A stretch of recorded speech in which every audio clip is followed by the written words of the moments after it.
Good morning. Hey, I want to share something I picked up from Bob Goff in his book, Catching Whimsy. Yeah, it's got 365 devotionals. I started it a little bit late this year.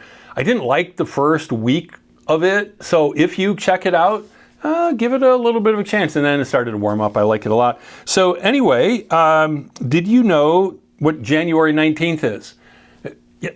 It is Quitter's Day.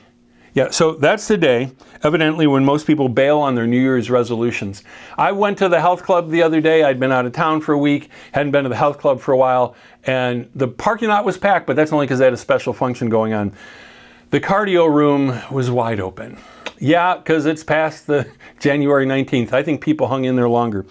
But in John chapter 8, verses 10 and 11, very famous story, Jesus straightened up and asked a woman who had been caught in the act of adultery, "Woman, where are they?" Meaning her accusers. "Has no one condemned you?" "No one, sir," she said. And Jesus said, "Then neither do I condemn you. Go now and leave your life of sin." So, Quitter's Day. Bob Goff says that he grew up and his dad would tell him, "Goffs are not quitters."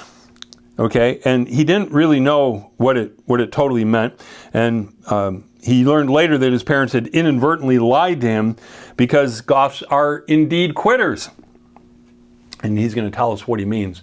But I can remember growing up, my dad would say, "Glymans do things differently." I'm still trying to figure out all of what that means, but I enjoyed that and I identified with that. What he says here is that quitting is important. It's necessary. It's See, sometimes there are things that we need to quit. And, I've been talking about a little bit this Lenten season that for a while it was kind of viewed as a negative, like, oh, don't quit something, do something positive. And this year, trying to do positive things. I've got a list of those things I want to do, and there's some things I want to cut out. Some French fries for all of Lent. The first 2 days were a battle. But and now I'm adding some things to it, including my favorite hot wings, and I get them often. But goal is that maybe on Easter Resurrection Sunday I'll get some. But anyway, it's a good thing to quit. And what he was saying is that really in his family, that they were quitters, that there were things that they would recognize and quit, and it's a really good thing. So what are some things that you need to quit? One of the things I really get a kick out of is when something comes up, people own it. They're like, you know what, I do this thing. And they know this thing is not a good thing. And then they say, but that's just the way I am. And you just want to go, try quitting, or try changing, try growing, try learning, try any of those things, right? But no, sometimes it's all over when people say, but that's just the way I am. And Jesus loves us just the way we are. And he loves us too much to leave us that way. I love that. Got that from Max a number of years ago. Well, there's a couple of times in the Bible when when Jesus told people to quit doing something. I just read one with this woman who was caught in the act of adultery. He didn't condemn her. He was really kind to her. But then he pretty much said to her, okay, in this adultery thing, yeah, knock it off. Just leave that behind. So what do you need to knock off? Jesus is willing to say those things to us. What do you sense like he's saying?